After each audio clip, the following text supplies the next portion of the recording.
Sinar matahari pagi menerobos masuk melalui celah gorden berwarna krem di kamar mereka, melukis garis-garis hangat di atas lantai kayu yang mengkilap. Kirana menggeliat pelan, merasakan kehangatan yang bukan hanya berasal dari sang surya, tetapi juga dari lengan kokoh yang melingkar di pinggangnya. Ia membalikkan badan perlahan, tak ingin membangunkan pria yang tidur begitu pulas di sampingnya. Praditya, suaminya. Nama yang selalu berhasil membuat sudut bibirnya terangkat tanpa ia sadari. Ia mengamati wajah damai Adit. Panggilan sayangnya untuk Praditya. Rahangnya yang tegas terlihat lebih lembut saat tertidur. Dan napasnya yang teratur adalah melodi paling menenangkan yang pernah Kirana dengar. Sudah 2 tahun ia menyandang status sebagai Nyonya Praditya Handoko. Dan setiap pagi terasa seperti mimpi yang menjadi kenyataan. Sebuah mimpi yang tak pernah berani ia bayangkan setelah badai hebat yang memorak-porandakan hidupnya 5 tahun lalu. Rumah ini, sebuah paviliun modern dengan taman belakang yang luas dan kolam ikan koi yang gemericik airnya terdengar sampai ke kamar, adalah saksi bisu kebahagiaannya. Setiap sudutnya dirancang dengan sentuhan personal mereka berdua. Tidak ada lagi dinginnya dinding marmer yang seolah ikut menghakimi. Tidak ada lagi tatapan tajam yang menguliti harga dirinya setiap kali ia melintas di ruang keluarga. Di sini, di rumah ini, hanya ada kehangatan, tawa, dan cinta yang tulus.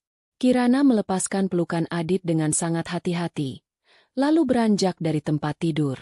Ia mengenakan kimono satinnya dan berjalan menuju dapur. Aroma kopi yang baru diseduh adalah ritual paginya. Sambil menunggu air mendidih, pandangannya menyapu seluruh ruangan. Dapur mereka menyatu dengan ruang makan dan ruang keluarga dalam konsep terbuka. Sebuah foto pernikahan besar terpajang di dinding utama. Di foto itu, ia tersenyum begitu lepas. Matanya berbinar menatap Adit yang merangkulnya dengan tatapan penuh puja. Senyum yang sempat hilang dan terkubur selama bertahun-tahun.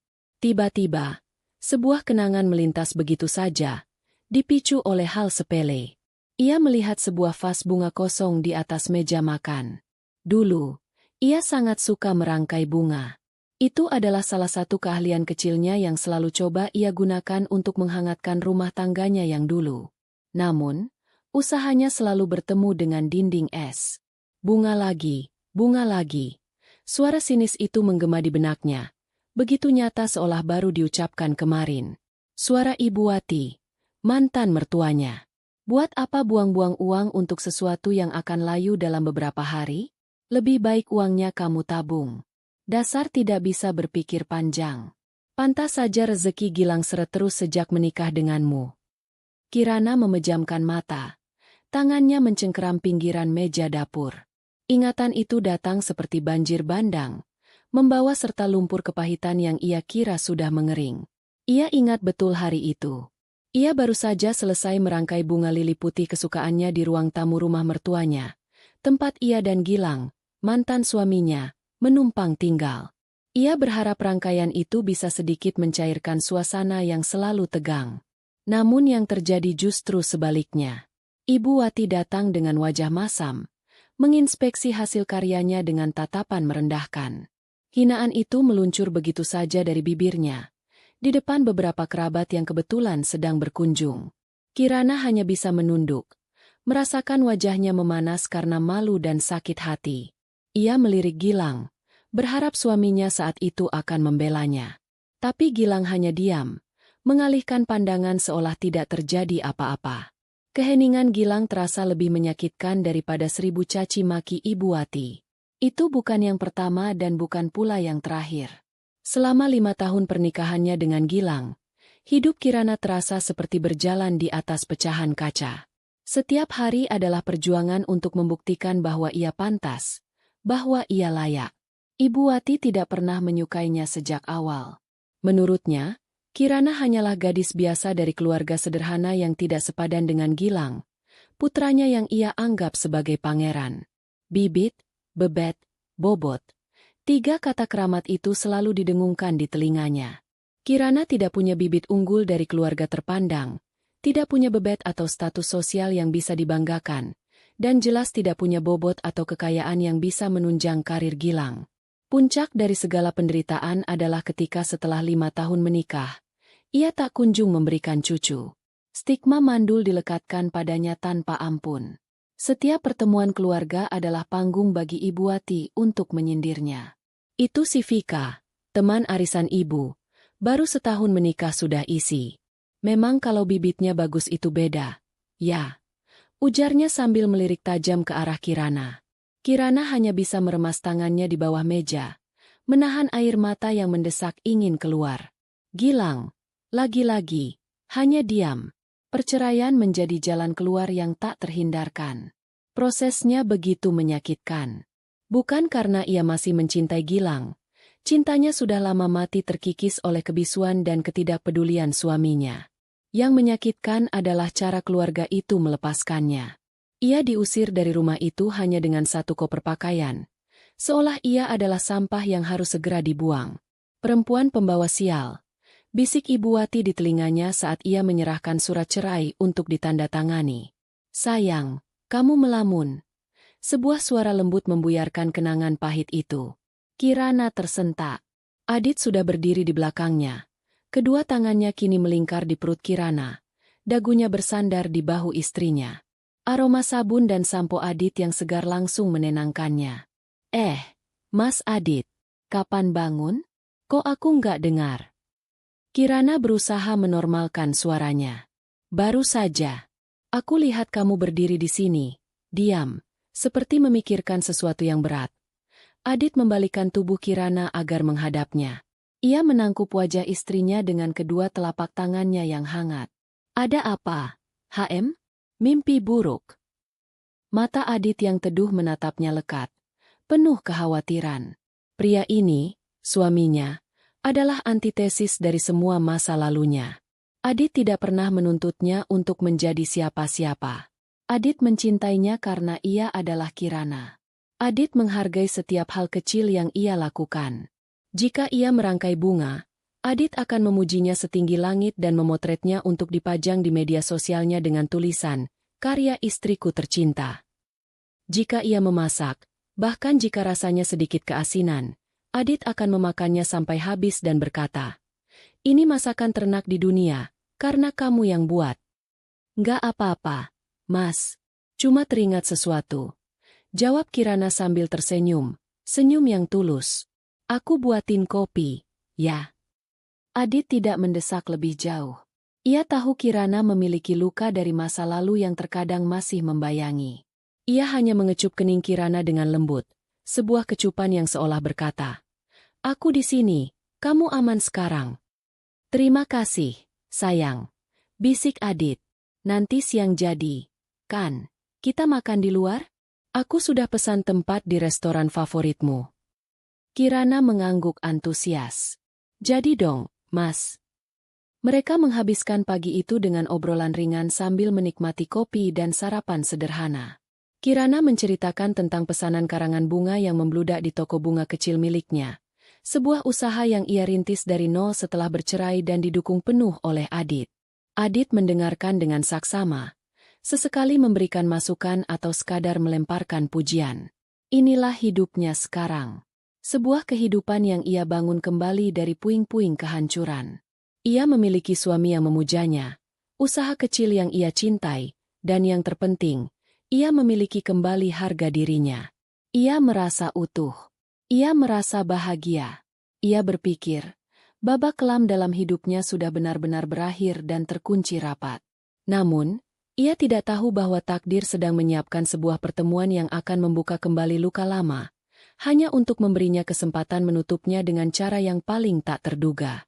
Siang itu, pusat perbelanjaan paling mewah di jantung kota tampak ramai seperti biasanya.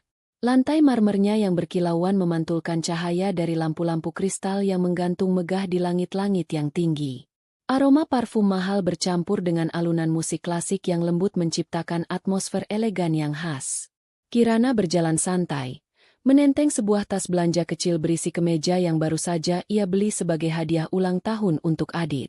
Mereka sudah selesai makan siang, dan Adit harus kembali ke kantor untuk rapat penting.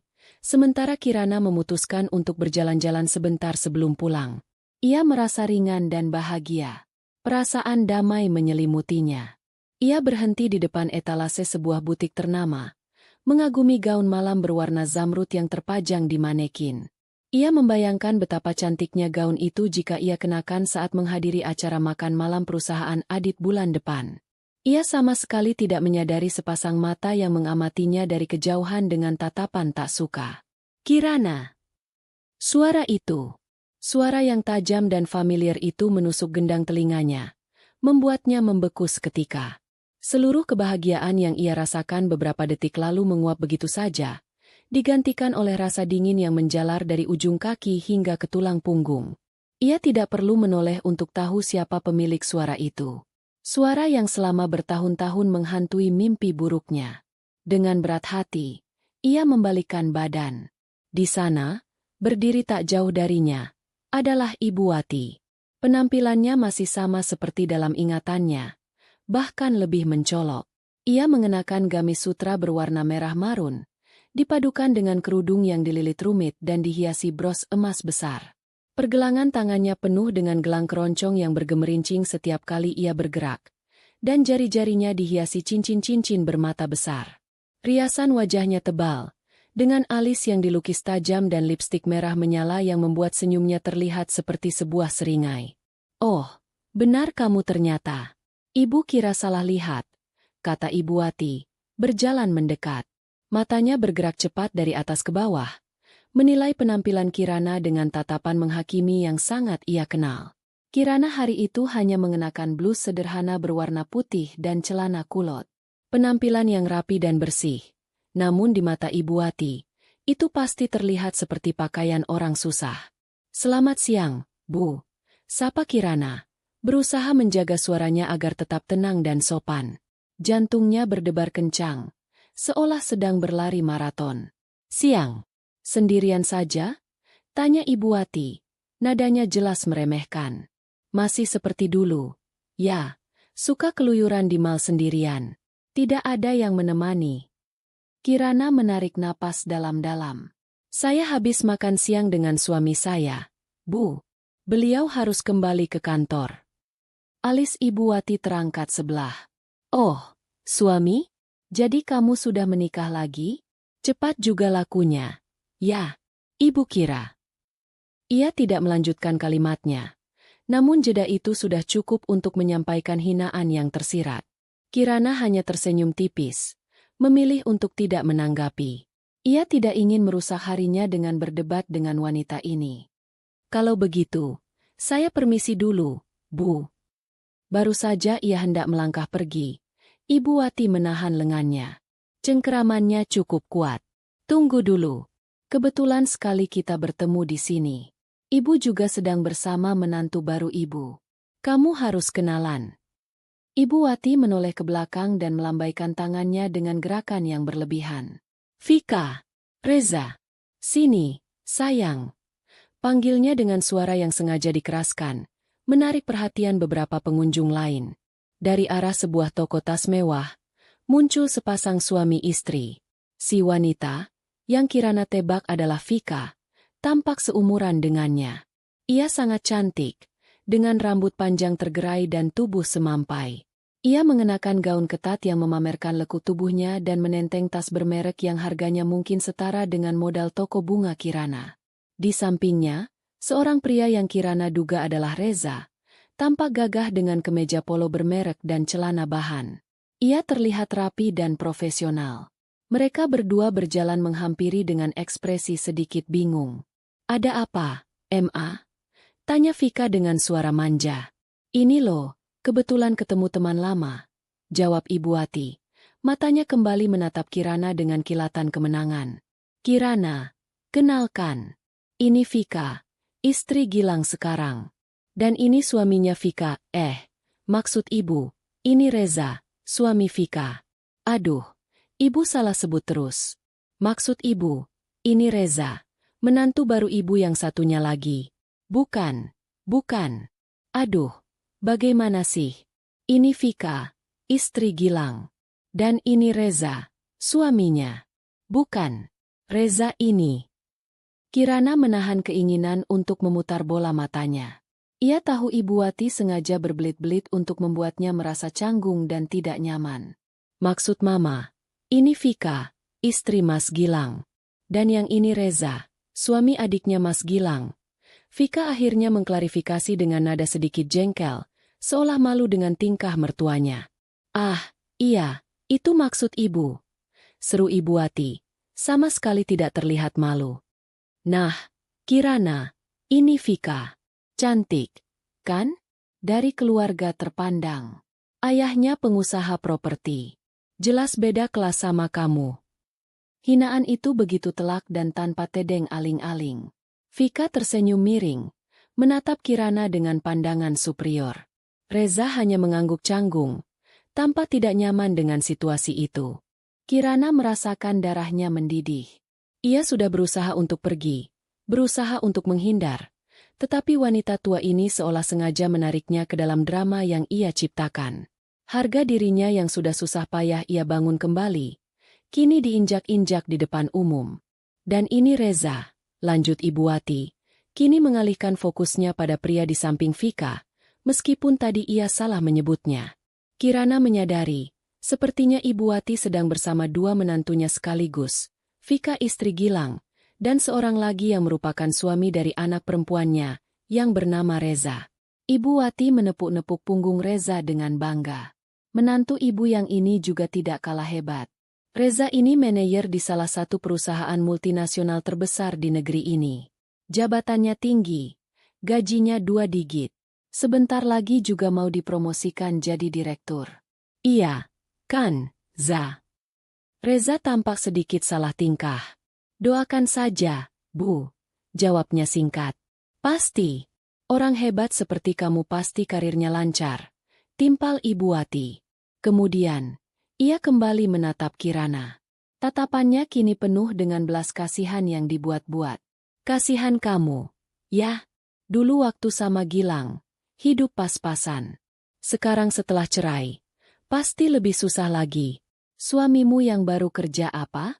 Pegawai biasa? Atau jangan-jangan pengangguran? Kirana sudah tidak tahan lagi. Amarah yang selama ini ia pendam mulai naik ke permukaan. Namun, ia teringat wajah teduh Adit. Ia teringat kebahagiaan yang ia rasakan. Meladeni wanita ini hanya akan mengotori hatinya. Ia harus pergi dari sini. Dengan senyum yang ia paksakan sekuat tenaga, Kirana menatap Ibu Wati. Saya turut senang dengan kebahagiaan ibu dan keluarga. Suami saya sudah menunggu. Saya permisi. Tanpa menunggu jawaban, Kirana membalikkan badan dan berjalan pergi dengan langkah cepat. Ia tidak menoleh ke belakang, tetapi ia bisa merasakan tatapan menusuk dari Ibu Wati di punggungnya. Ia juga bisa mendengar samar-samar suara wanita itu yang berkata kepada menantunya. Lihat, kan? Begitulah nasib perempuan yang tidak punya apa-apa. Selalu lari dari kenyataan. Air mata mulai menggenang di pelupuk mata Kirana. Ia berjalan lebih cepat, berusaha keluar dari mal itu secepat mungkin, mencari udara segar untuk meredakan sesak di dadanya. Pertemuan tak terduga itu telah berhasil merusak harinya yang sempurna, dan tanpa ia sadari, pertemuan itu juga telah menyalakan sumbu dari sebuah peristiwa besar yang akan segera terjadi. Kirana baru saja mengambil langkah pertamanya untuk pergi ketika suara Ibu Wati kembali menggelegar, lebih keras dari sebelumnya, seolah sengaja ditujukan untuk seluruh pengunjung butik di sekitar mereka. Mau kemana buru-buru, Kirana? Sombong sekali sekarang. Ya, dulu waktu masih jadi menantu ibu, tidak pernah berani pergi sebelum ibu suruh. Langkah Kirana terhenti seketika. Tubuhnya menegang. Ia tidak percaya wanita itu benar-benar melakukannya, mempermalukannya lebih jauh di depan umum. Ia membalikkan badan perlahan, bukan karena ia mau, tapi karena ia merasa puluhan pasang mata kini tertuju padanya, menanti drama apa yang akan terjadi selanjutnya. Wajahnya terasa panas, dan ia berharap lantai marmer di bawahnya bisa terbelah dan menelannya bulat-bulat. Ibu Wati tersenyum puas, melihat Kirana kembali ke panggung yang telah ia siapkan. Ia melingkarkan lengannya di lengan Vika dan Reza, menarik mereka lebih dekat seolah sedang memamerkan piala kemenangan. Duduk dulu sebentar, katanya, menunjuk ke arah sofa bludru yang ada di dalam butik. Tidak baik memutuskan tali silaturahmi. Anggap saja ini reuni kecil.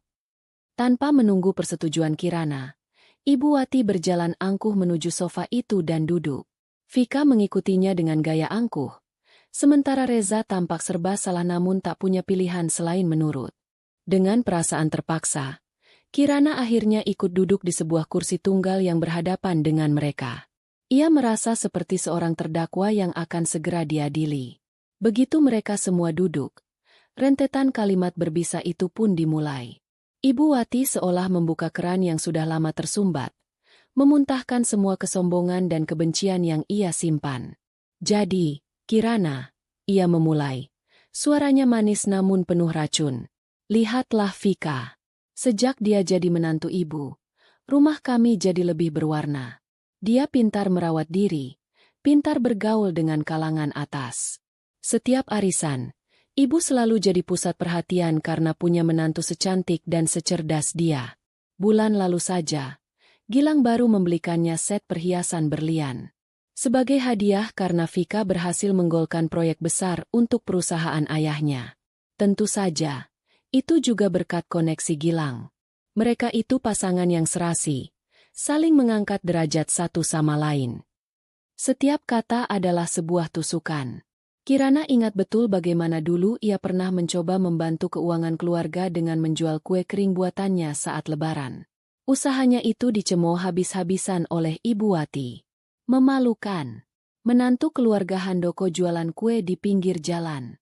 Mau ditaruh di mana muka ibu? Begitu katanya waktu itu.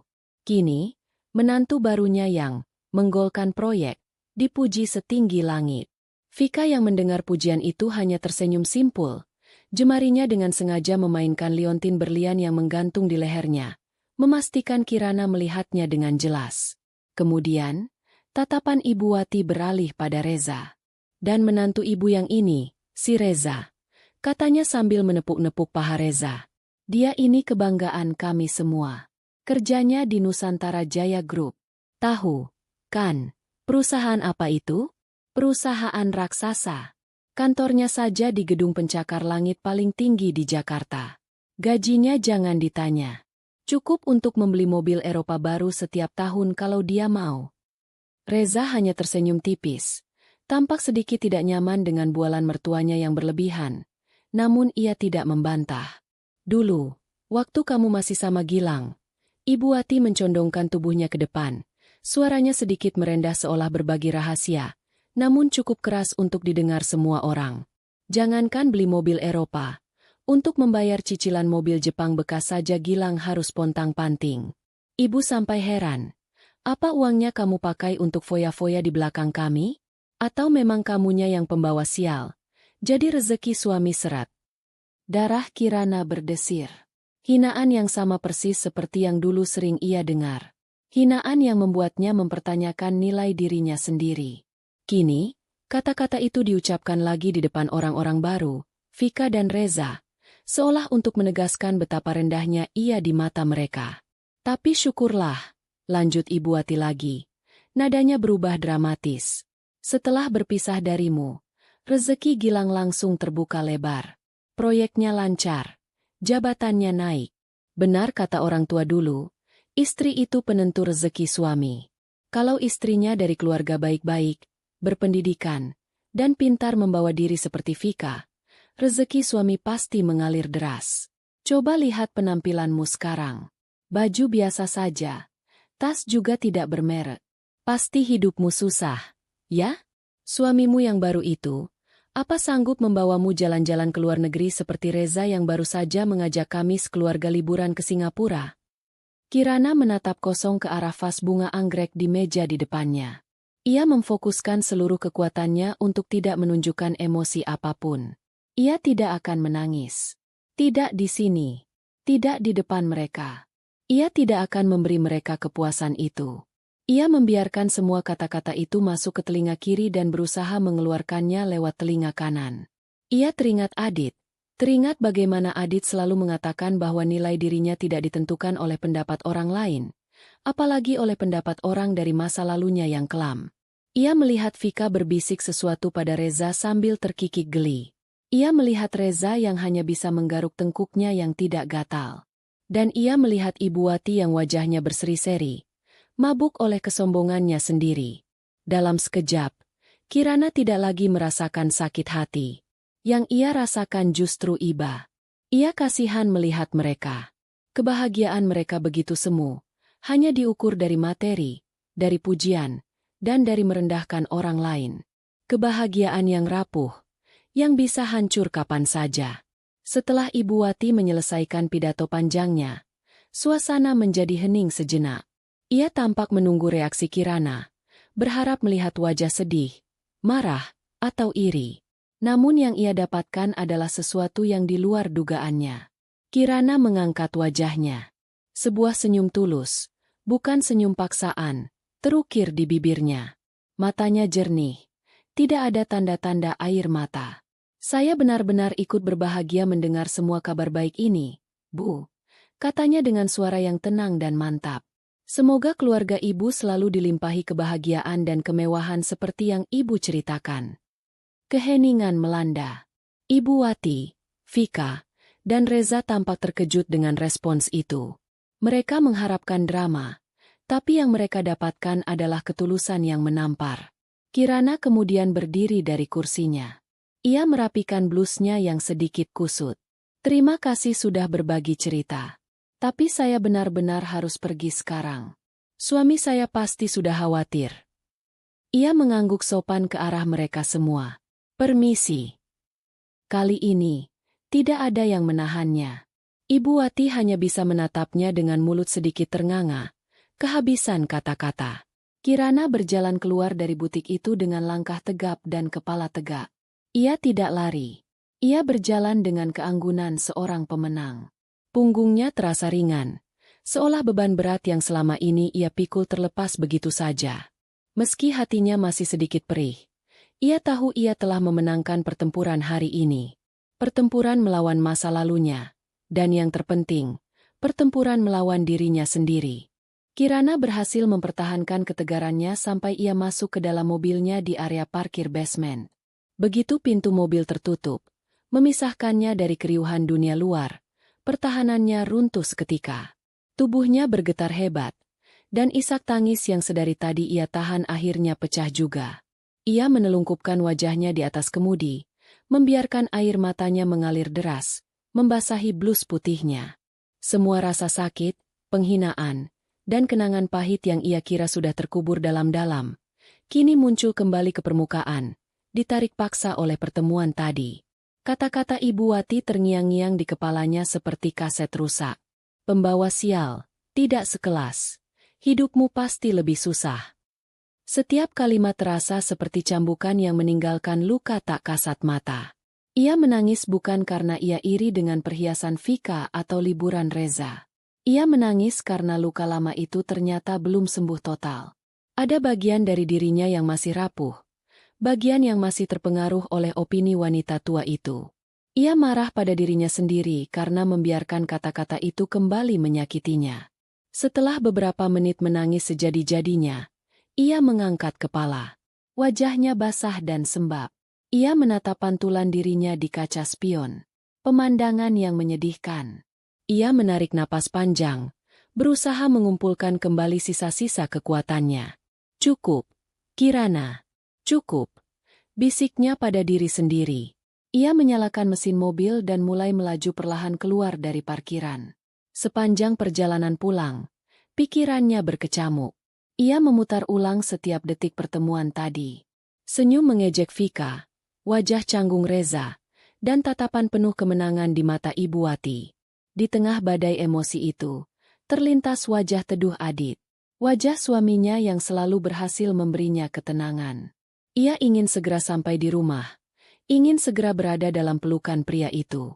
Pelukan yang selalu terasa seperti benteng teraman di dunia. Saat tiba di depan gerbang rumahnya yang megah, Kirana berhenti sejenak. Ia mencoba merapikan penampilannya. Mengusap sisa air mata di pipinya. Merapikan rambutnya yang sedikit berantakan. Ia tidak ingin Adit melihatnya dalam kondisi seperti ini. Ia tidak ingin Adit khawatir.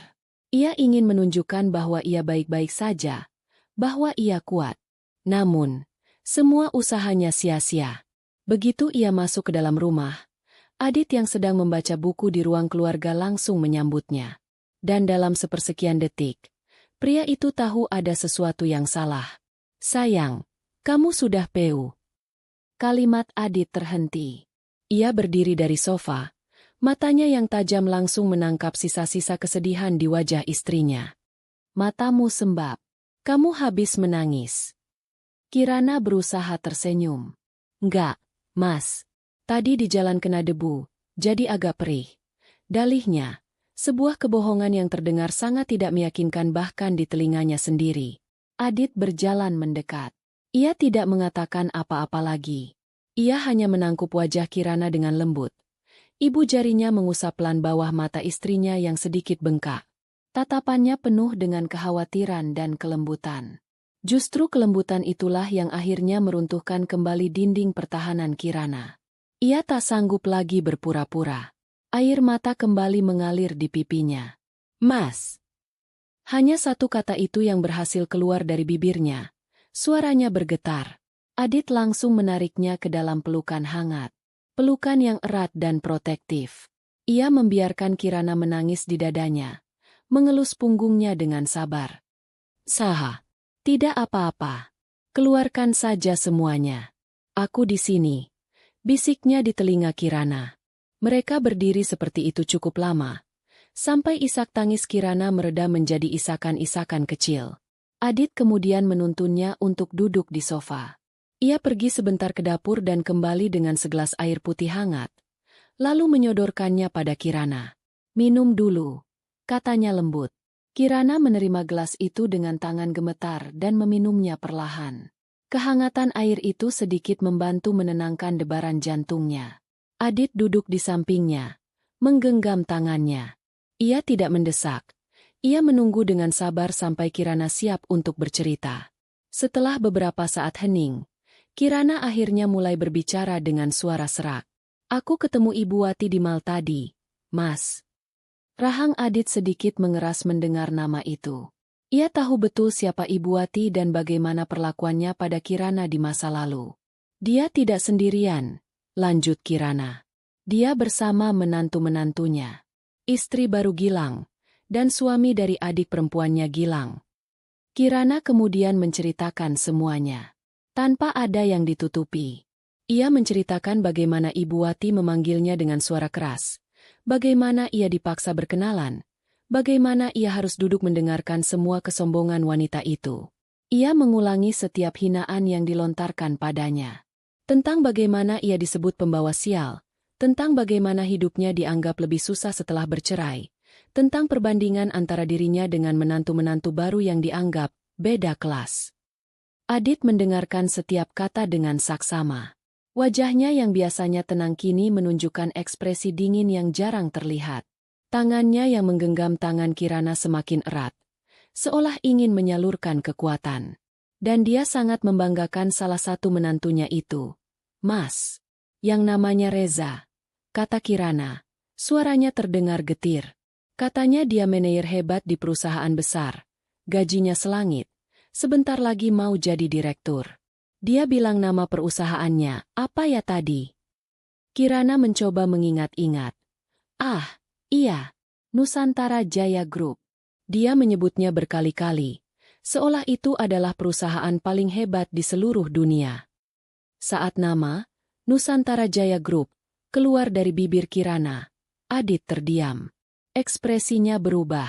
Ada kilat aneh di matanya. Genggaman tangannya sedikit melonggar, bukan karena ia melepaskannya, tapi karena pikirannya tiba-tiba teralihkan. Kirana yang terlalu larut dalam kesedihannya tidak menyadari perubahan kecil itu. Ia menyandarkan kepalanya yang terasa berat di bahu Adit, merasa lelah setelah mengeluarkan semua beban di hatinya. Aku benci diriku sendiri, Mas. Aku benci karena kata-kata mereka masih bisa menyakitiku. Adit kembali memfokuskan perhatiannya pada Kirana. Ia mengecup puncak kepala istrinya dengan penuh kasih. Jangan pernah membenci dirimu sendiri, sayang. Kamu adalah wanita terkuat yang pernah aku kenal. Wajar jika kamu terluka. Itu menunjukkan hatimu masih berfungsi dengan baik. Mereka yang seharusnya malu dengan hati mereka yang penuh kebencian. Kata-kata Adit terasa seperti balsam yang menyejukkan lukanya. Ia merasa sedikit lebih baik. Ia memejamkan mata, menikmati rasa aman dalam dekapan suaminya. Sementara Kirana mulai tenang, pikiran Adit justru bekerja dengan cepat. Nusantara Jaya Group. Itu adalah nama perusahaan induk yang ia pimpin. Sebuah raksasa bisnis yang ia bangun dari nol. Dan Reza. Nama itu terdengar tidak asing. Ia memiliki ratusan manajer. Tapi nama itu, sepertinya ia pernah mendengarnya dalam laporan kinerja beberapa waktu lalu. Sebuah ide yang dingin dan tajam mulai terbentuk di benaknya. Ia memeluk Kirana lebih erat. Namun tatapannya kini lurus ke depan, menembus dinding ruang keluarga mereka. Wajahnya mengeras, menampilkan sisi seorang CEO yang tegas dan tak kenal kompromi. Sisi yang jarang sekali Kirana lihat. Jadi, pria yang menjadi alat kesombongan mantan mertua istrinya, pria yang menjadi bagian dari orang-orang yang telah menghina dan menyakiti wanita yang paling ia cintai di dunia ini, ternyata adalah karyawannya sendiri. Dunia memang terkadang selucu ini. Dan di benak Adit, ini bukan lagi sekadar masalah pribadi istrinya. Ini sudah menjadi masalahnya juga. Dan ia akan menyelesaikannya. Keheningan menyelimuti ruang keluarga mereka setelah Kirana selesai bercerita. Yang terdengar hanyalah embusan napas mereka dan detak jam dinding yang terasa melambat. Kirana masih menyandarkan kepalanya di bahu Adit, merasakan kelegaan karena telah menumpahkan seluruh bebannya. Namun, ia mulai merasakan ada yang aneh. Suaminya, yang biasanya akan terus mengelus rambutnya atau membisikkan kata-kata penenang, kini terasa diam dan kaku. Pelukannya masih erat, tetapi ada sebuah energi berbeda yang terpancar darinya, sebuah ketegangan yang terkendali. "Mas?" panggil Kirana pelan, mengangkat kepalanya untuk menatap wajah suaminya. Dugaannya benar. Wajah Adit terlihat berbeda. Matanya yang biasanya teduh kini menatap lurus ke depan dengan sorot yang tajam dan sulit diartikan. Rahangnya mengeras, membentuk garis tegas yang menunjukkan bahwa pikirannya sedang bekerja keras. Ia seperti seekor singa yang tenang, namun Kirana tahu ada sesuatu yang bergejolak di dalam dirinya. "Mas Adit, kamu kenapa?" tanya Kirana lagi, sedikit khawatir. Adit seolah tersadar dari lamunannya. Ia menoleh pada Kirana, dan sorot matanya langsung melembut begitu bertemu pandang dengan istrinya. Ia menghela napas panjang. "Tidak apa-apa, sayang. Mas hanya sedang berpikir." "Mikirin apa?" Adit tidak langsung menjawab. Ia melepaskan pelukannya dengan lembut, lalu berdiri dan berjalan mondar-mandir di depan sofa. Gerakannya penuh kegelisahan yang terukur. Kirana memperhatikannya dengan bingung. Ia belum pernah melihat Adit seperti ini sebelumnya. "Kamu yakin nama perusahaannya Nusantara Jaya Group?" tanya Adit. Suaranya terdengar datar dan serius. Kirana mengangguk. "Iya, Mas. Ibu Wati menyebutnya berkali-kali. Dia sangat bangga menantunya bisa bekerja di sana. Dan nama menantunya, Reza. Kamu tahu nama lengkapnya?" Kirana mencoba mengingat-ingat. "Aku tidak tahu, Mas. Mereka hanya memanggilnya Reza." "Kenapa memangnya? Apa Mas kenal?" Adit berhenti berjalan dan menatap Kirana lekat-lekat. "Sayang, tunggu di sini sebentar. Ada sesuatu yang harus Mas pastikan. Jangan kemana-mana." Tanpa menunggu jawaban, Adit berbalik dan berjalan cepat menuju ruang kerjanya yang terletak di ujung koridor. Kirana hanya bisa menatap punggung suaminya yang menghilang di balik pintu dengan perasaan semakin bingung dan cemas. Ada rahasia apa di balik nama perusahaan itu? Mengapa reaksi Adit begitu serius? Didorong oleh rasa penasaran yang tak tertahankan, Kirana bangkit dari sofa dan menyusul Adit. Pintu ruang kerja Adit sedikit terbuka. Kirana mengintip dari celah pintu. Ia melihat suaminya sudah duduk di depan laptopnya yang menyala. Jari-jarinya bergerak lincah di atas keyboard. Wajahnya diterangi oleh cahaya layar. Kirana bisa melihat betapa fokus dan seriusnya Adit saat itu. Ia tidak ingin mengganggu, namun kakinya seolah terpaku di tempat. Di dalam, Adit baru saja masuk ke portal internal sumber daya manusia perusahaannya. Jantungnya berdebar sedikit lebih kencang dari biasanya. Ia mengetikkan nama, Reza, Di kolom pencarian karyawan, beberapa nama muncul. Reza Hidayat, Reza Maulana, Reza Pratama. Ia butuh detail lebih. Kirana, panggil Adit tanpa menoleh. Seolah tahu istrinya ada di sana. Kirana tersentak. Ia mendorong pintu lebih lebar dan masuk ke dalam ruangan. Iya, Mas. Selain manajer, apa lagi yang mereka katakan tentang pekerjaan Reza ini? Tanya Adit. Matanya masih terpaku pada layar. Kirana mencoba mengingat kembali bualan Ibu Wati. Dia bilang sesuatu tentang penjualan? Atau pemasaran? Sesuatu seperti itu. Katanya dia hebat dalam menjual produk. Itu dia. Kepingan informasi yang dibutuhkan Adit. Dari beberapa nama Reza di daftar itu, hanya satu yang jabatannya sesuai. Reza Pratama, manajer pemasaran. Adit mengklik nama itu. Seketika, sebuah halaman profil lengkap muncul di layar. Di sudut kiri atas, terpampang sebuah foto formal. Foto seorang pria muda dengan senyum percaya diri, mengenakan kemeja dan dasi. Kirana mendekat ke meja kerja Adit. Ingin tahu apa yang sedang dilihat suaminya. Saat matanya menangkap foto di layar laptop, napasnya tercekat. Jantungnya seolah berhenti berdetak selama beberapa detik. Itu, bisiknya. Suaranya bergetar. Tangannya terangkat dan menunjuk ke layar. Itu dia orangnya, Mas. Itu Reza. Pria di foto itu adalah pria yang sama yang beberapa jam lalu duduk dengan canggung di sofa butik, mendengarkan mertuanya menghina Kirana habis-habisan. Tidak salah lagi. Kirana menatap Adit dengan tatapan penuh kebingungan. Kepalanya dipenuhi ribuan pertanyaan. Mengapa foto Reza ada di laptop suaminya? Apa hubungan mereka? Apakah mereka teman? Atau saingan bisnis? Kenapa? Kenapa fotonya ada di sini, Mas? Di laptopmu? Apa maksudnya ini semua?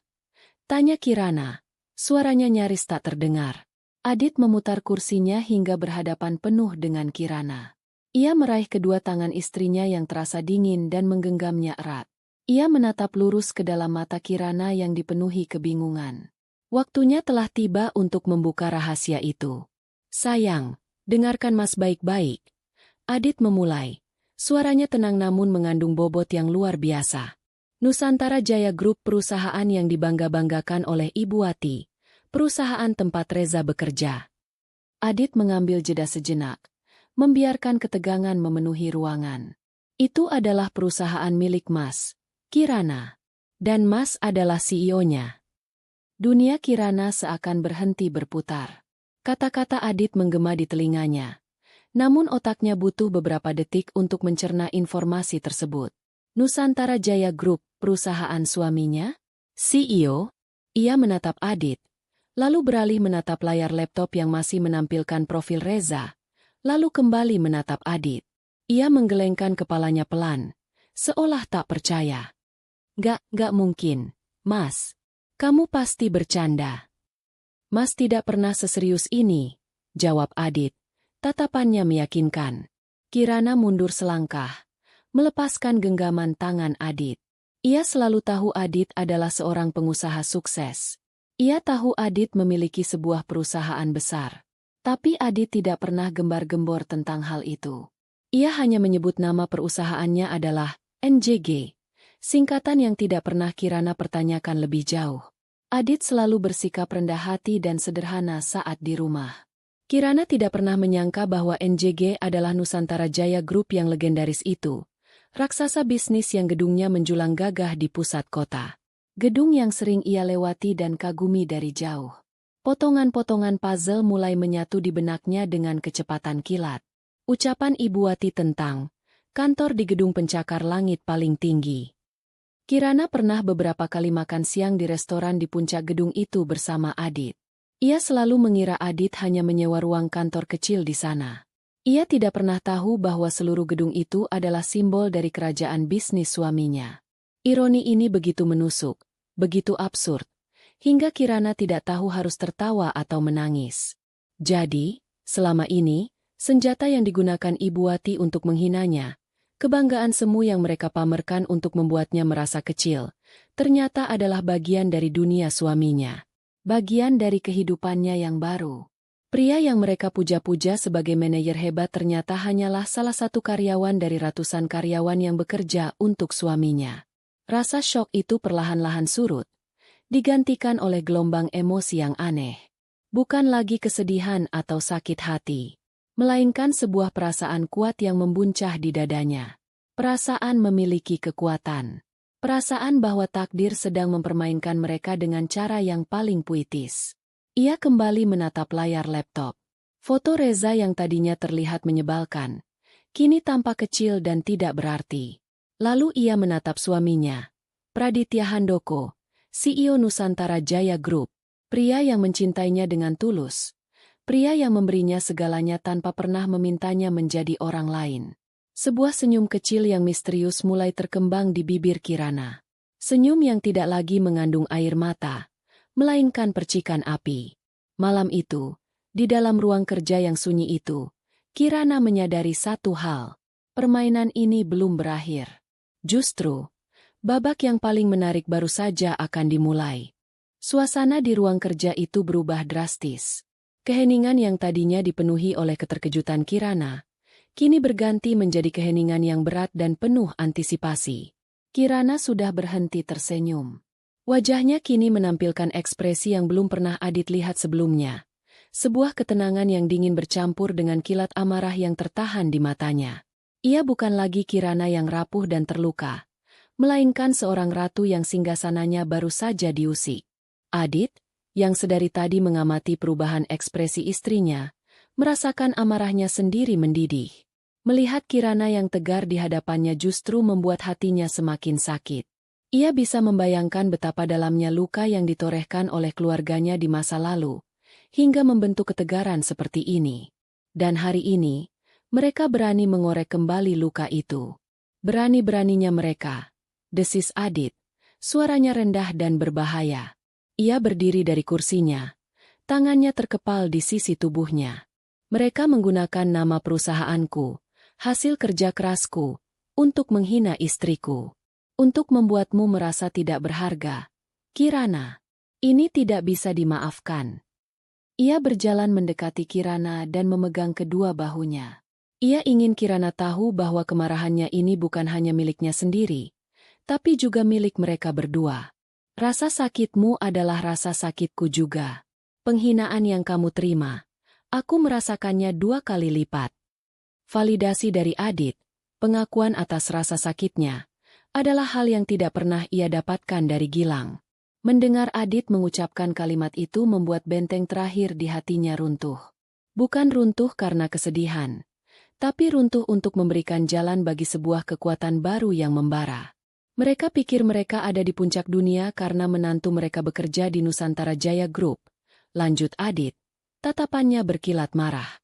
Mereka tidak tahu bahwa pemilik dunia kecil mereka itu adalah suamimu.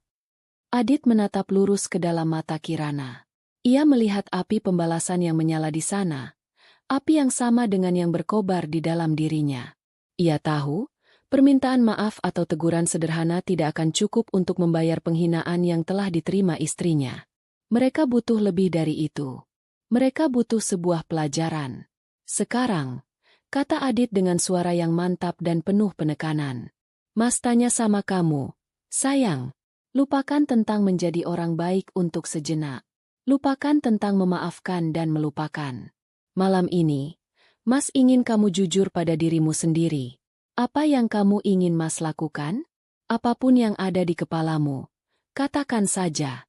Apapun yang kamu mau, akan Mas lakukan untukmu. Tawaran itu menggantung di udara. Sebuah cek kosong. Sebuah kekuasaan mutlak yang diserahkan sepenuhnya ke tangan Kirana. Ini adalah momen yang sangat krusial. Selama bertahun-tahun, ia terbiasa menjadi korban yang pasrah. Ia terbiasa menelan hinaan dan memendam amarahnya sendiri. Ia tidak pernah punya kekuatan untuk melawan. Sekarang, kekuatan itu ada di tangannya. Diwakilkan oleh pria yang berdiri di hadapannya. Kirana terdiam. Otaknya bekerja cepat. Sebagian dari dirinya, sisi lembutnya, berbisik bahwa balas dendam hanya akan membuatnya sama rendahnya dengan mereka.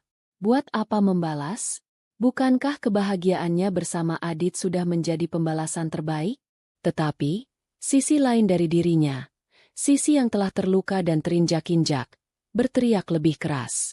Ingatan akan wajah sombong Ibu Wati, senyum meremehkan Vika, dan kebisuan Reza yang membiarkan semua itu terjadi, melintas di benaknya. Ini bukan lagi soal balas dendam. Ini soal harga diri. Ini soal membuktikan bahwa Kirana yang dulu mereka kenal sudah mati. Ini soal menutup babak lama dalam hidupnya dengan sebuah penegasan yang tak akan pernah mereka lupakan seumur hidup. Ia teringat bagaimana ia diusir dari rumah itu. Bagaimana ia harus membangun hidupnya dari nol dengan air mata dan keringat. Ia teringat malam-malam sepi saat ia mempertanyakan apakah dirinya memang tidak berharga. Ia tidak akan membiarkan mereka lolos begitu saja. Tidak kali ini. Kirana mengangkat wajahnya, menatap Adit dengan tatapan yang kini setajam baja. Tidak ada lagi keraguan di matanya. Aku tidak mau mereka hanya sekadar tahu, Mas, kata Kirana. Suaranya terdengar dingin dan mantap. Aku mau mereka merasakannya. Aku mau mereka berada di puncak kebanggaan mereka, di puncak kesombongan mereka, dan kemudian aku ingin kita merenggut semuanya dalam sekejap di depan mata mereka. Adit tersenyum tipis. Senyum yang menunjukkan kepuasan. Inilah Kirana yang ingin ia lihat. Kirana yang berani mengambil kembali kekuatannya. Mas suka idemu. Lanjutkan. Aku mau kita undang mereka ke kantor, usul Kirana. Ke singgasana yang mereka puja-puja itu. Ide yang bagus, timpal Adit. Otaknya yang strategis langsung bekerja. Tapi kita tidak bisa sekadar mengundang. Kita harus memberi mereka umpan. Sesuatu yang akan membuat kesombongan mereka melambung setinggi mungkin. Mereka saling berpandangan, dan sebuah rencana yang brilian sekaligus kejam mulai terbentuk. Kita akan panggil Reza, kata Adit, mulai menyusun strategi. Bukan untuk evaluasi biasa. Asisten pribadiku yang akan menghubunginya besok. Panggilan akan terdengar sangat resmi dan penting. Reza akan dipanggil untuk menghadapku langsung, dengan alasan ada penilaian untuk proyek khusus yang berpotensi membawanya ke jalur promosi direksi. Mata Kirana berbinar. Itu sempurna. Ibu Wati bilang dia akan segera jadi direktur. Kita wujudkan impiannya untuk sesaat. Tepat. Sambung Adit. Dan di akhir telepon, asistenku akan menambahkan satu detail kecil.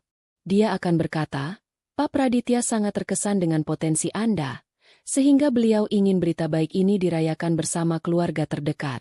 Silakan ajak istri dan ibu Anda untuk makan siang bersama di ruang dewan direksi besok. Kirana sampai harus menahan tawa membayangkan reaksi Ibu Wati saat menerima undangan itu. Undangan untuk makan siang di ruang dewan direksi bersama CEO. Itu akan menjadi bahan pamer terbesarnya seumur hidup. Mereka akan datang dengan perasaan di atas awan, kata Kirana, membayangkan skenario itu. Mereka akan berdandan semewah mungkin. Mereka akan berjalan masuk ke dalam gedung itu dengan perasaan memiliki dunia. Dan saat itulah, kata Adit, menyelesaikan kalimat Kirana. Kita akan menjatuhkan mereka dari langit. Kita akan tunjukkan siapa pemilik dunia yang sesungguhnya. Rencana itu sudah final. Sederhana, elegan, namun mematikan. Malam itu, Kirana tidak bisa tidur bukan karena kesedihan, melainkan karena adrenalin yang mengalir deras di pembuluh darahnya. Ia dan Adit berbaring di tempat tidur, bergandengan tangan dalam gelap.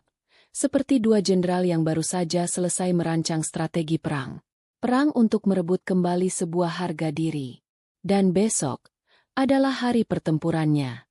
Pagi menjelang dengan suasana yang sama sekali berbeda dari hari-hari sebelumnya. Sinar matahari yang masuk ke kamar Kirana dan Adit terasa sama hangatnya. Tetapi udara di antara mereka berdua seolah bergetar oleh sebuah energi baru. Energi dari sebuah rahasia bersama. Dari sebuah rencana yang telah mereka susun dalam keheningan malam. Saat sarapan, tidak banyak kata yang terucap, namun tatapan mereka berbicara lebih banyak. Sebuah kedipan mata dari Adit, sebuah senyum simpul dari Kirana. Mereka adalah dua sekutu yang bersiap untuk maju ke medan perang. Kirana melepas Adit pergi bekerja dengan sebuah kecupan yang lebih lama dari biasanya. Hati-hati di jalan, Mas, bisiknya. Namun di dalam matanya tersirat pesan lain. Lakukanlah. Adit mengangguk mengerti. Senyum di wajahnya menyiratkan keyakinan penuh. Setibanya di kantornya yang megah di puncak Nusantara Jaya Group Tower, Adit tidak langsung memulai rapat rutinnya.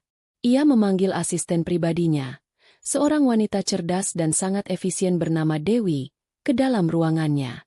Dewi sudah bekerja untuk Adit selama hampir 7 tahun dan loyalitasnya tidak perlu diragukan lagi. Ia adalah penjaga gerbang sekaligus tangan kanan Adit yang paling terpercaya. Dewi, selamat pagi. Sapa Adit. Suaranya tenang namun mengandung perintah. Saya butuh bantuanmu untuk sesuatu yang sedikit di luar kebiasaan. Tentu, Pak. Apa yang bisa saya bantu? Jawab Dewi, siap dengan buku catatan dan penanya. Adit mencondongkan tubuhnya sedikit. Tolong hubungi seorang manajer pemasaran dari Divisi 3. Namanya Reza Pratama. Saya ingin kamu menjadwalkan pertemuan dengannya di ruang Dewan Direksi, tepat jam 12 siang ini. Dewi mencatat nama itu tanpa menunjukkan ekspresi apapun. Baik, Pak. Agenda pertemuan.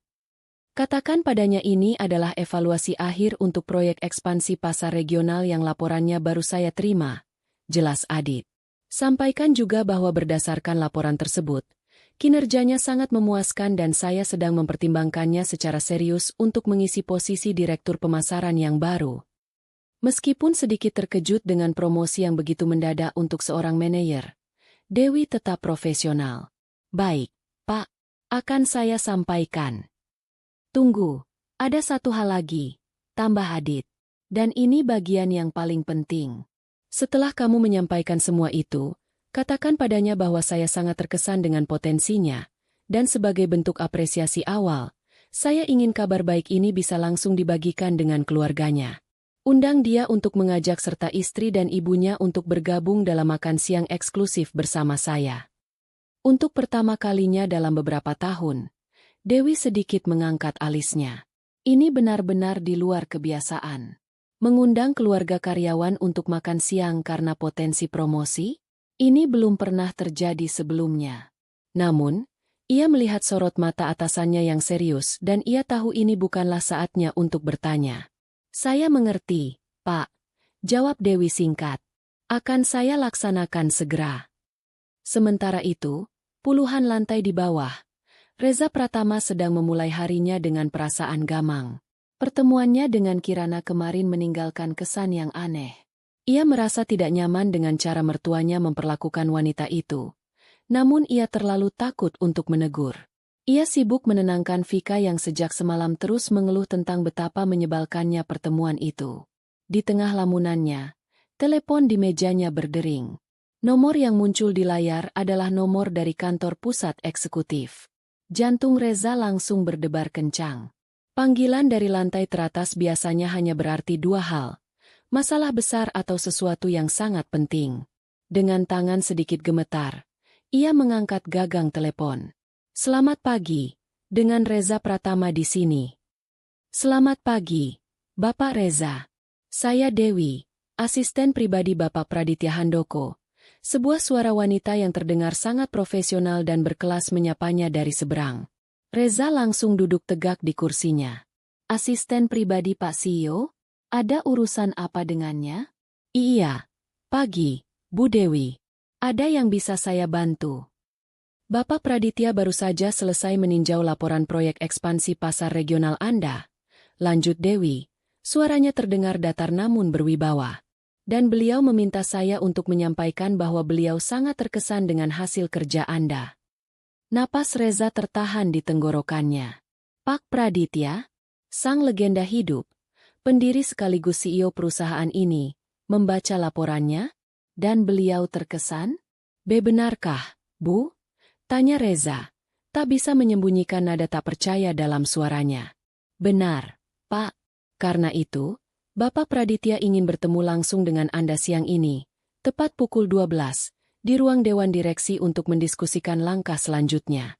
Beliau melihat potensi yang sangat besar dalam diri Anda dan sedang mempertimbangkan Anda secara serius untuk mengisi posisi direktur pemasaran yang akan segera kosong. Rasanya seperti ada kembang api yang meledak di dalam kepala Reza. Direktur. Kata itu terdengar begitu agung. Mimpi terliarnya selama ini. Ia merasa kakinya tidak lagi menapak di lantai. Semua kerja kerasnya, semua lemburnya, akhirnya akan terbayar lunas. Saya tentu saja bisa, Bu. Saya akan ke sana tepat waktu. Terima kasih banyak atas informasinya. Seru Reza. Kegembiraannya meluap-luap. Ada satu hal lagi, Pak Reza. Tambah Dewi. Nadanya masih sama tenangnya. Bapak Praditya berpesan, karena ini adalah sebuah momen penting dalam karir Anda. Beliau ingin kebahagiaan ini bisa langsung dibagikan dengan orang-orang terdekat Anda. Beliau secara khusus mengundang istri dan ibu Anda untuk bergabung dalam acara makan siang di ruang Dewan Direksi setelah pertemuan singkat kita nanti. Jika tadi kepalanya meledak oleh kembang api, kini Reza merasa seperti baru saja meluncur ke bulan.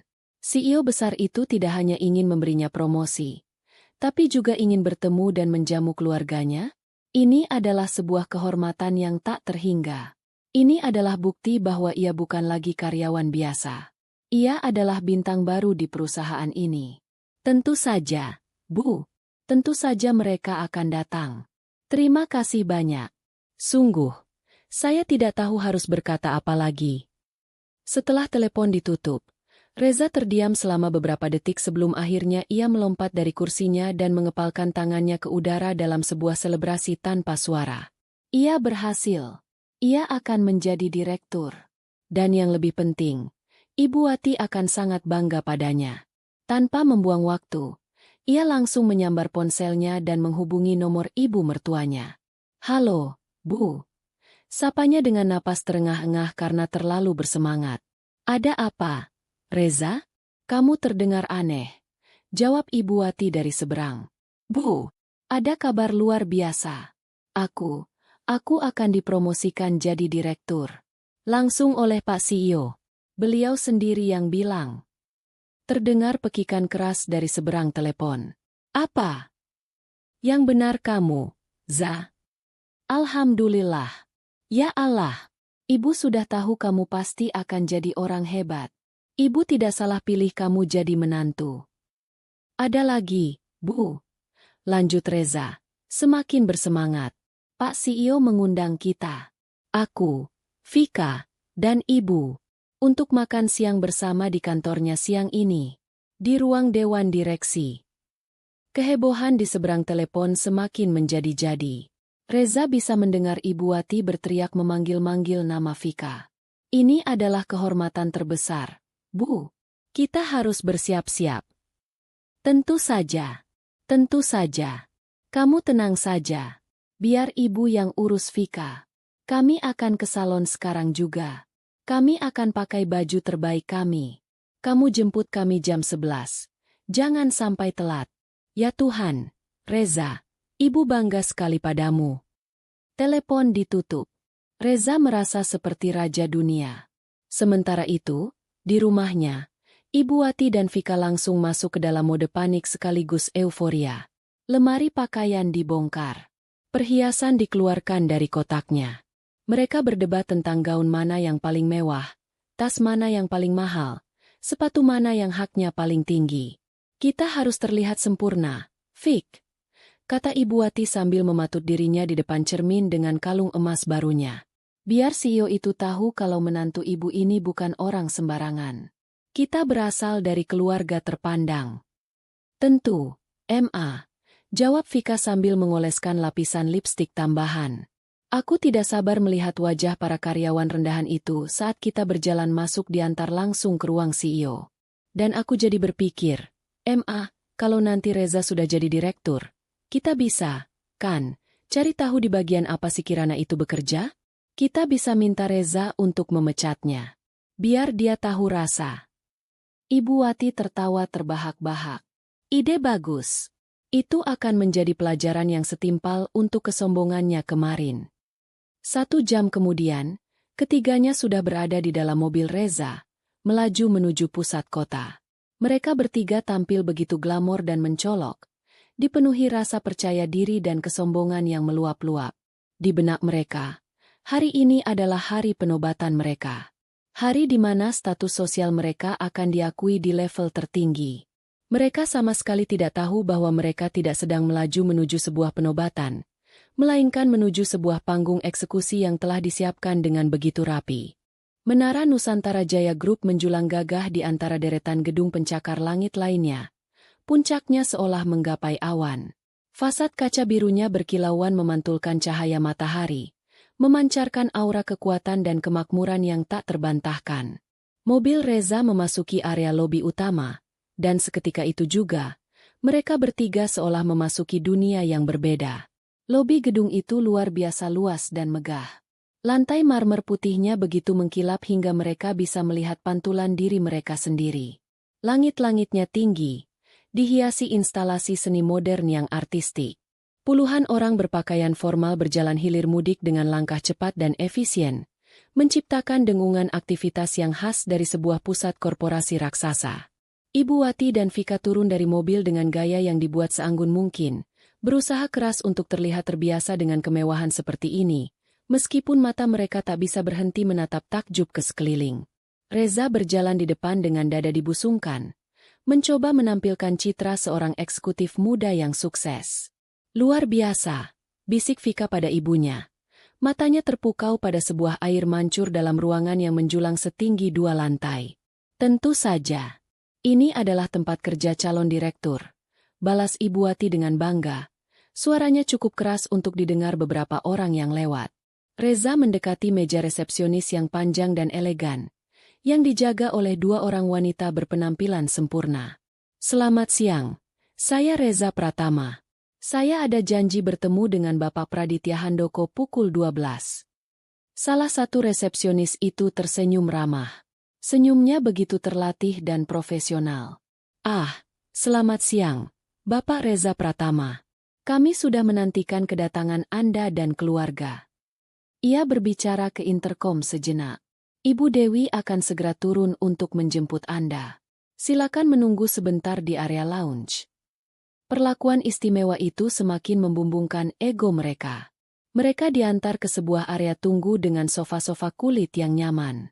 Tak lama kemudian, seorang wanita dengan penampilan yang sangat berkelas dan elegan menghampiri mereka. Itulah Dewi, asisten pribadi sang CEO. Penampilannya yang sempurna dari ujung rambut hingga ujung sepatu membuat Vika dan Ibu Wati seketika merasa sedikit minder, meskipun mereka tak akan pernah mengakuinya. Selamat siang, Bapak Reza, Ibu. Sapa Dewi dengan suara tenang dan sopan. Saya Dewi. Mari. Saya antar Anda ke atas. Bapak Praditya sudah menunggu. Mereka mengikuti Dewi menuju lift khusus untuk jajaran eksekutif.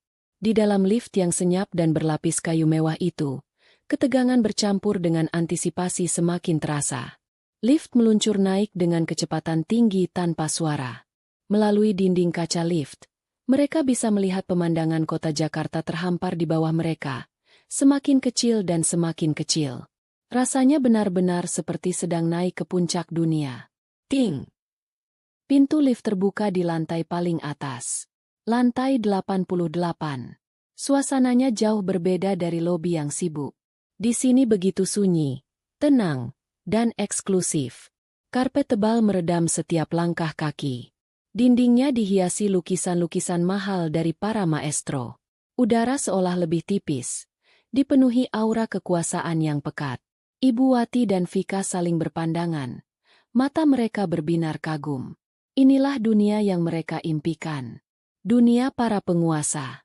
Dewi mengantar mereka menyusuri koridor yang senyap hingga berhenti di depan sebuah pintu ganda yang terbuat dari kayu jati solid yang kokoh. Pintu itu tampak begitu mengintimidasi. Ini adalah ruang dewan direksi, kata Dewi. Silakan masuk terlebih dahulu. Bapak Praditya akan segera bergabung dengan Anda setelah menyelesaikan satu panggilan telepon penting. Dewi membuka salah satu daun pintu yang berat itu, mempersilakan mereka masuk. Reza melangkah lebih dulu, diikuti oleh Vika dan Ibu Wati. Begitu mereka bertiga berada di dalam, Dewi tersenyum tipis sebelum menarik pintu itu dan menutupnya kembali dengan pelan. Suara klik dari pintu yang terkunci terdengar begitu final, seolah mengunci mereka di dalam takdir yang telah menanti. Ruangan itu bahkan lebih spektakuler dari yang mereka bayangkan.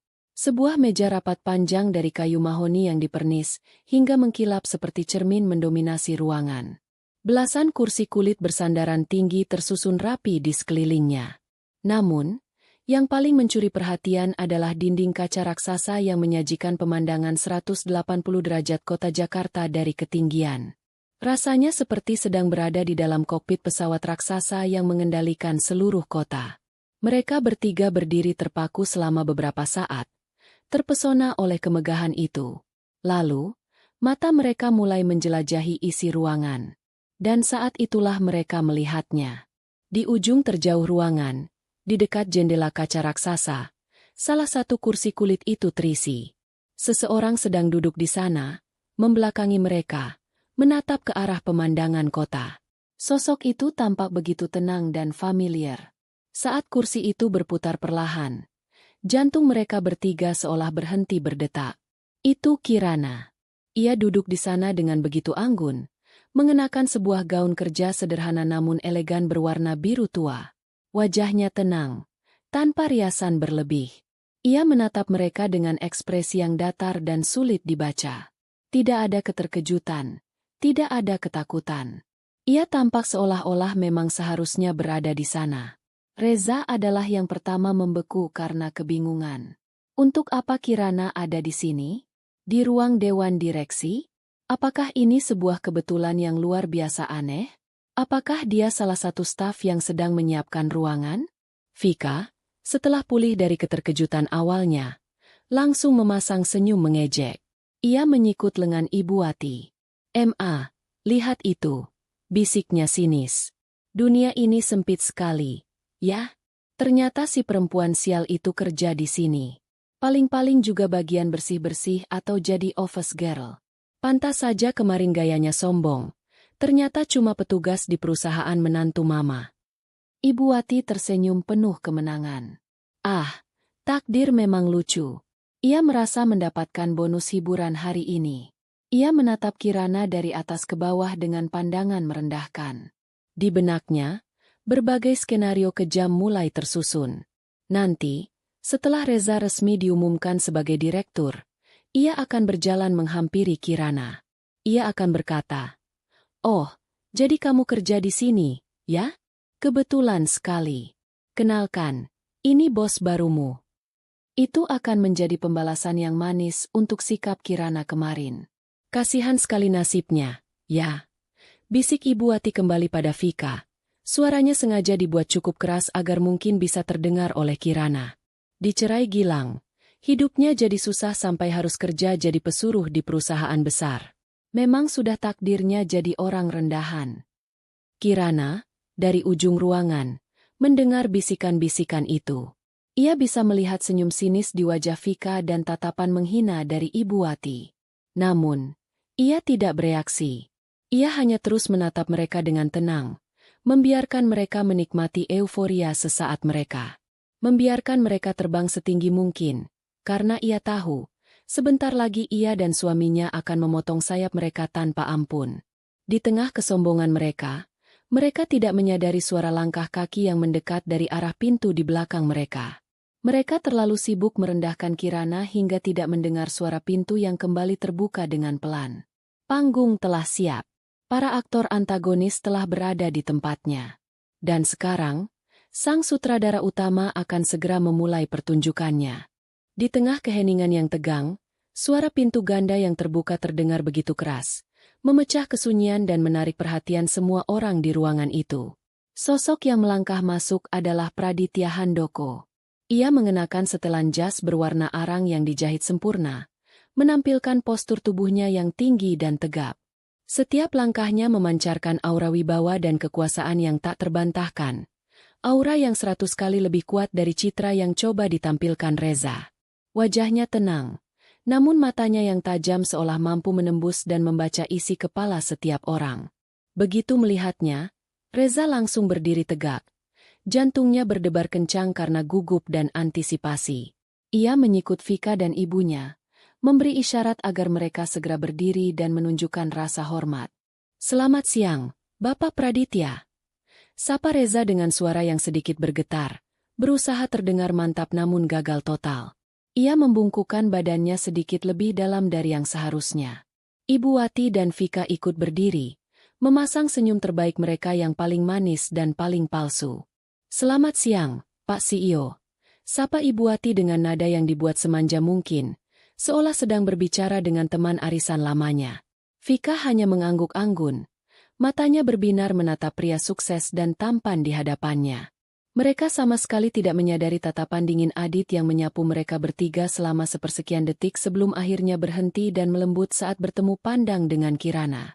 Mengabaikan sapaan mereka bertiga, Adit berjalan lurus melewati mereka seolah mereka hanyalah perabotan tak terlihat. Ia berjalan santai menuju ujung ruangan, tempat Kirana masih duduk dengan tenang. Reza, Vika, dan Ibu Wati hanya bisa menatap dengan bingung. Senyum kaku masih membeku di wajah mereka. Adit berhenti di samping kursi Kirana. Ia menunduk sedikit dan memberikan sebuah kecupan lembut di puncak kepala istrinya. Sebuah gestur mesra dan posesif yang dilakukan di depan mata mereka semua. "Maaf membuatmu menunggu, sayang," bisiknya dengan suara yang cukup keras untuk terdengar di seluruh ruangan yang senyap itu. Dunia seakan meledak di hadapan Reza, Vika, dan Ibu Wati. Kata, "Yang." Kecupan di kening. Perlakuan mesra itu. Otak mereka berusaha keras untuk memproses apa yang baru saja mereka lihat. Kebingungan total terpancar di wajah mereka. Mungkin mereka salah dengar? Mungkin Kirana ini adalah kerabat dekat sang CEO?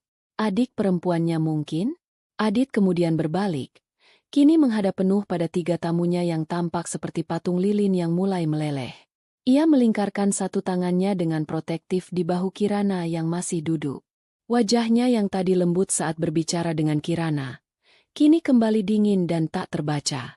"Selamat siang," sapanya kembali, kali ini dengan nada formal yang menusuk. "Terima kasih sudah meluangkan waktu untuk datang. Saya lihat Anda semua sudah bertemu dengan orang yang paling penting di ruangan ini." Ia berhenti sejenak, membiarkan kalimatnya menggantung di udara, memaksa mereka untuk melihat ke arah Kirana yang kini menjadi pusat perhatian. "Sebelum kita melanjutkan lebih jauh," kata Adit, suaranya terdengar jelas dan tegas di seluruh ruangan. "Ada baiknya saya melakukan perkenalan yang pantas. Bapak Reza, Ibu, perkenalkan." Adit mengencangkan rangkulannya di bahu Kirana. "Ini Kirana Anindita, istri saya." Jika sebuah bom atom meledak di dalam ruangan itu, efeknya mungkin tidak akan sedahsyat pengumuman singkat tersebut. Waktu seolah berhenti. Senyum di wajah Ibu Wati dan Vika lurus seketika, digantikan oleh ekspresi horor dan ketidakpercayaan yang absolut. Mulut Ibu Wati ternganga lebar. Riasan tebalnya tidak mampu menutupi warna pucat pasi yang menjalari wajahnya. Vika mundur selangkah, tangannya menutup mulut. Matanya membelalak ngeri seolah baru saja melihat hantu. Namun, yang paling hancur adalah Reza. Kakinya terasa seperti jeli, tak mampu lagi menopang berat tubuhnya. Lututnya lemas dan ia nyaris terjatuh. Istri? Kirana, mantan istri kakak iparnya yang selalu mereka hina, yang mereka anggap sebagai perempuan rendahan pembawa sial, adalah istri dari Praditya Handoko, sang CEO legendaris, pria yang ia puja sebagai idolanya, pria yang memegang nasib karirnya di ujung jari. Ini tidak mungkin. Ini pasti mimpi buruk. Ia pasti sedang berhalusinasi. Keringat dingin mulai membasahi pelipisnya. Seluruh bualan mertuanya, semua hinaan yang mereka lontarkan kemarin di mal, semua bisikan sinis mereka beberapa menit yang lalu di ruangan ini, kini berputar kembali di kepalanya seperti film horor. Dan film itu disaksikan langsung oleh sang tokoh utama. "Istri?" Suara Ibu Wati akhirnya keluar, terdengar seperti cicitan tikus yang sekarat. Ia menatap Kirana, lalu Adit, lalu kembali ke Kirana, berharap ini semua hanyalah lelucon yang sangat tidak lucu. Adit tidak menghiraukan pertanyaannya. Tatapannya kini terkunci pada Reza, tatapan seorang predator yang telah berhasil menjebak mangsanya. "Pak Reza." Katanya dengan nada yang tenang namun mematikan. Kemarin, istri saya pulang ke rumah dalam keadaan menangis. Sesuatu yang sangat jarang ia lakukan, karena ia adalah wanita yang sangat tegar. Saya jadi penasaran, apa yang bisa membuat wanita sekuat istri saya sampai meneteskan air mata? Setiap kata Adit bagaikan palu godam yang menghantam kepala Reza. Lalu ia bercerita, lanjut Adit, berjalan perlahan mendekati mereka. Sementara Kirana tetap duduk, mengamati drama itu dengan ketenangan seorang dewi. Ia bercerita tentang sebuah pertemuan tak terduga di pusat perbelanjaan. Ia bercerita tentang bagaimana ia dipermalukan, direndahkan, dan dihina di depan umum. Ia bercerita tentang bagaimana masa lalunya diungkit-ungkit hanya untuk membuatnya merasa kecil. Dan yang menarik, ia bercerita tentang bagaimana keluarga Anda dengan bangganya memamerkan Anda, seorang manajer hebat di Nusantara Jaya Group. Adit kini berdiri tepat di hadapan Reza yang gemetar hebat. Saya harus berterima kasih pada Anda, Pak Reza. Berkat kesombongan keluarga Anda yang menyebut nama perusahaan ini berkali-kali, saya jadi tahu siapa yang telah menyakiti hati istri saya. Dan betapa ironisnya, ternyata orang itu adalah salah satu karyawan saya sendiri. Pak saya minta maaf. Reza akhirnya berhasil mengeluarkan suara, meskipun terbata-bata. Saya tidak tahu sungguh. Anda tidak tahu? Potong Adit, suaranya menajam. Anda duduk di sana, mendengarkan semua hinaan itu, dan Anda tidak melakukan apa-apa. Kebisuan Anda adalah persetujuan, Pak Reza. Anda membiarkan istri saya direndahkan demi menyenangkan mertua Anda. Anda pikir saya mau mempekerjakan orang dengan karakter serendah itu di jajaran manajemen saya? Di sudut ruangan, Vika akhirnya tak tahan lagi. Ini pasti jebakan, pekiknya histeris, menunjuk ke arah Kirana. Perempuan ini pasti sengaja merencanakan semuanya. Dia ular. Dia sengaja menjebak kita. Adit bahkan tidak menoleh ke arah Vika. Matanya masih menusuk Reza. Saya sudah meminta Departemen SDM untuk melakukan tinjauan ulang terhadap kinerja Anda pagi tadi. Hasilnya, cukup mengecewakan. Angka penjualan Anda biasa saja, tidak ada yang istimewa. Laporan proyek yang Anda banggakan itu ternyata lebih banyak polesan kata-kata daripada substansi. Anda bukanlah aset berharga bagi perusahaan ini, Pak Reza. Anda hanyalah karyawan biasa yang kebetulan pandai menjilat. Penghinaan itu begitu telak, menghancurkan seluruh citra diri yang telah Reza bangun selama bertahun-tahun. Jadi, Adit mengambil jeda terakhir, jeda yang terasa seperti keabadian. Setelah mempertimbangkan kinerja Anda yang biasa saja, dan yang lebih penting, karakter Anda yang sangat tidak terpuji, saya rasa perusahaan ini bukan lagi tempat yang cocok untuk Anda. Adit menatap Reza lurus di mata, mengucapkan vonis matinya dengan suara yang dingin dan final. Anda dipecat. Efektif saat ini juga. Kata, dipecat, menggema di ruangan kedap suara itu. Itulah paku terakhir di peti mati Reza. Seluruh impiannya, kebanggaannya, masa depannya, hancur lebur menjadi debu dalam sekejap. Efeknya langsung terasa.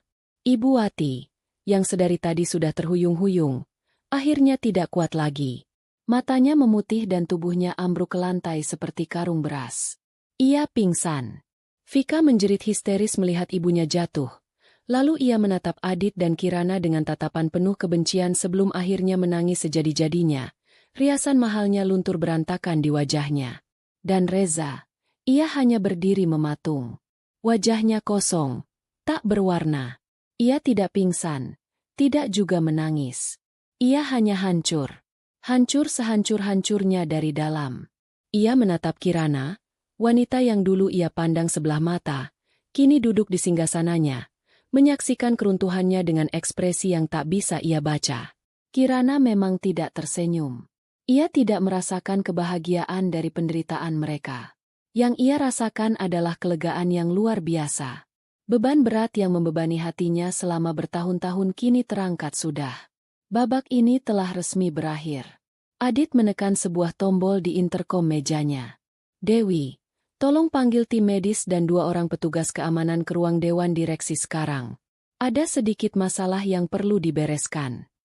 Pertunjukan telah usai. Tirai telah ditutup. Dan bagi keluarga yang mabuk oleh kesombongan itu, mimpi indah mereka telah berakhir dan berubah menjadi mimpi buruk yang abadi. 1 bulan telah berlalu sejak hari yang dramatis di puncak Menara Nusantara Jaya Group. Angin sore yang sejuk berhembus lembut, membawa aroma bunga melati dari taman yang terawat rapi. Kirana duduk di ayunan rotan di teras belakang rumahnya. Secangkir teh melati hangat berada di tangannya. Matanya menatap hamparan rumput hijau dan kolam ikan koi yang airnya berkilauan ditimpa cahaya matahari senja. Kedamaian. Itulah satu kata yang paling bisa menggambarkan perasaannya saat ini. Ia teringat kembali hari itu. Pemandangan Ibu Wati yang digotong keluar oleh tim medis, Vika yang meraung-raung seperti orang gila, dan Reza yang berjalan gontai dipapah oleh petugas keamanan dengan tatapan kosong. Pemandangan itu tidak memberinya rasa puas yang meluap-luap seperti yang mungkin dibayangkan orang. Sebaliknya, ia justru merasa kasihan.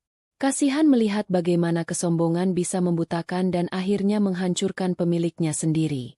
Adit keluar dari dalam rumah, membawa sepiring pisang goreng hangat kesukaan Kirana. Ia duduk di samping istrinya, merangkul bahunya dengan lembut. "Melamun lagi, sayang?" tanyanya. Kirana tersenyum dan menyandarkan kepalanya di dada Adit. "Cuma teringat sebentar. Rasanya seperti sudah lama sekali." "Ya, Mas. Waktu memang terasa cepat saat kita bahagia," balas Adit, mengecup puncak kepala Kirana. "Apa kamu pernah menyesal? Menyesali apa yang kita lakukan pada mereka?" Kirana terdiam sejenak, memikirkan pertanyaan itu. Apakah ia menyesal? Ia menggelengkan kepalanya pelan. "Tidak, aku tidak menyesal. Awalnya aku pikir, apa yang kita lakukan itu terlalu kejam. Tapi setelah aku pikir-pikir lagi, itu bukan tentang balas dendam. Itu tentang menetapkan batasan. Itu tentang mengambil kembali harga diriku yang pernah mereka rebut. Kalau kita tidak melakukan itu, mungkin seumur hidupku aku akan selalu merasa menjadi Kirana yang lama, Kirana yang lemah. Tapi sekarang, aku merasa bebas, Mas. Benar-benar bebas." Kejadian itu memang menjadi titik balik baginya. Ia tidak lagi merasa terhantui oleh bayang-bayang masa lalunya. Luka itu akhirnya benar-benar sembuh, meninggalkan bekas samar sebagai pengingat, bukan sebagai sumber rasa sakit. Mereka tidak pernah mencari tahu lagi kabar keluarga itu secara langsung. Namun dunia bisnis Jakarta begitu kecil. Kabar angin tak bisa dihindari. Dewi, asisten Adit, pernah bercerita bahwa setelah insiden itu, reputasi Reza hancur total. Berita pemecatannya oleh CEO NJG langsung menyebar di kalangan para headhunter. Tidak ada perusahaan besar yang mau mengambil risiko mempekerjakan orang dengan rekam jejak seperti itu. Kabar yang lebih mengejutkan datang beberapa minggu kemudian. Gilang, mantan suami Kirana, ternyata memiliki beberapa proyek yang bergantung pada posisi dan koneksi Reza di Nusantara Jaya Group. Setelah Reza dipecat, semua pintu itu tertutup rapat. Usahanya goyah, dan menurut gosip, ia terpaksa menjual beberapa aset untuk menutupi kerugian. Kesialan yang dulu selalu dituduhkan pada Kirana, ternyata kini berbalik menimpa mereka. Ibu Wati, setelah pulih dari pingsannya, dikabarkan jatuh sakit karena stres dan malu. Lingkaran sosialita yang dulu memuja-mujanya kini berbalik mencibir di belakangnya. Kemewahan dan kebanggaan yang menjadi topeng mereka, kini retak dan hancur berkeping-keping. Mereka menuai apa yang selama ini mereka tanam. Kirana mendengarkan semua kabar itu tanpa emosi berlebih. Itu adalah konsekuensi alami dari perbuatan mereka sendiri. Fokusnya kini sepenuhnya tertuju pada masa kini dan masa depannya bersama Adit.